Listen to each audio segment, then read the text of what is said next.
the vacuum cleaner. It removes dust and dirt with every sweep.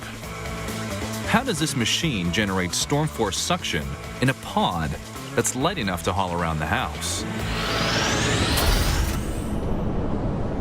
85 parts work in unison to generate maximum suction.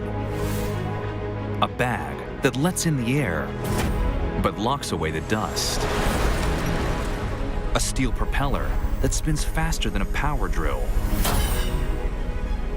to suck in 500 gallons of air a minute. A super efficient motor that uses less than half the power of a hairdryer. It's a dust-hungry beast that's designed to last.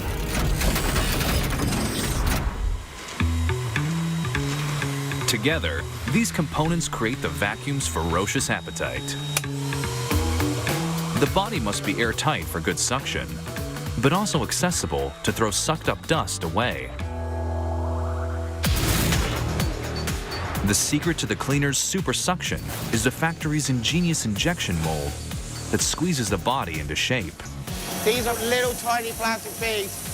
When I first came here, I thought they were like tiny little white marbles. Ian's job is to make sure that each mold squeezes together exactly the right proportion of plastic beads. It's all done on vacuum.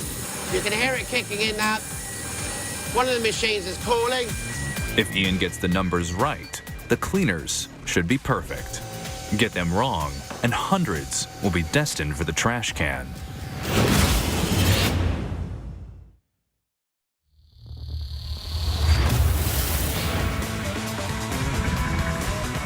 A vacuum cleaner needs an airtight drum to suck up dust.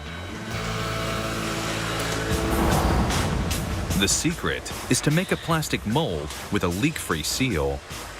So Ian uses injection molding machines to create an airtight body with ferocious suction.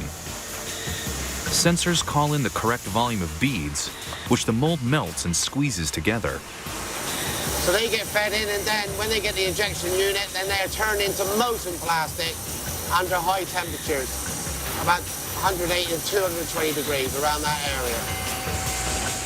Two molds form the drum unit, a base that holds the dust bag, and a lid that holds the motor. A rubber seal makes sure that the joined-up unit is leak-free. The perfectly sealed body gives maximum suction. But what stops the motor from overheating inside it?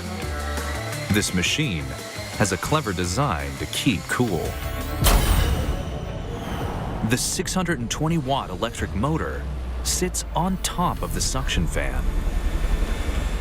As the fan blades spin, they push air up towards the motor, keeping it cool even on full blast.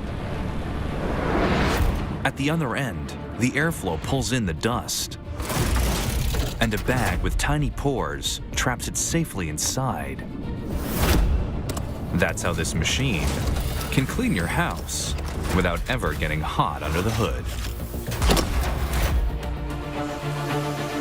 For a vacuum cleaner, keeping cool is second nature, but the dust it devours could easily put it out of action. So the workers who build them must make sure that dust and motor never meet. They fit a bag and filter that catch the bulk of the dirt. Then, they fit the motor into a dust-proof casing. If there's not a good seal, the suction would be no good for vacuuming anything up at all. Kevin checks the motor of every cleaner that leaves the line. Just want to make sure the seal's nice and tight between the drum and the lid.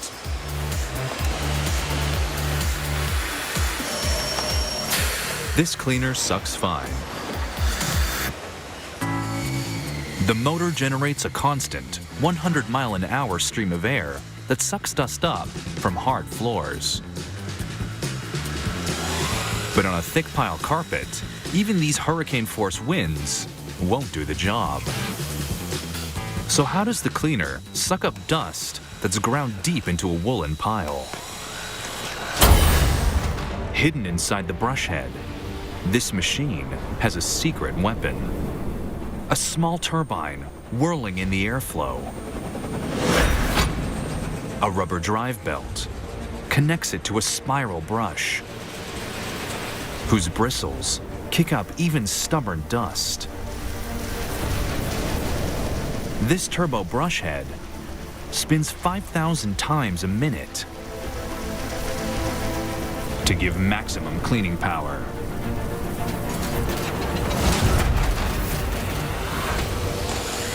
This little machine can deal with a talcum powder Armageddon. Before each new model hits the showroom, it must get through the Vacuum Olympics. We're in the dust pickup lab that's air-controlled in temperature and humidity. Chris is the man who sets the gold standard. He spins the cleaners by their cables and stretches their hoses in this $700,000 vacuum testing facility. The next challenge is to suck up as much dust as possible from this test carpet. We put down some Norman sand, which is some very expensive dust, which is required for everyone who's doing dust pickup tests to have. This standardized dust allows Chris to check how good the cleaner is.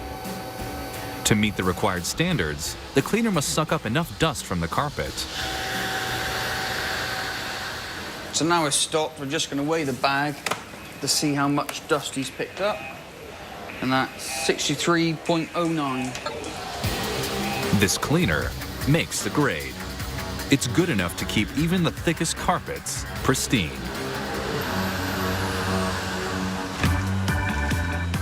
Millions of vacuum cleaners are sold globally each year. They eat up millions of tons of dust and make living rooms the world over just that little bit nicer.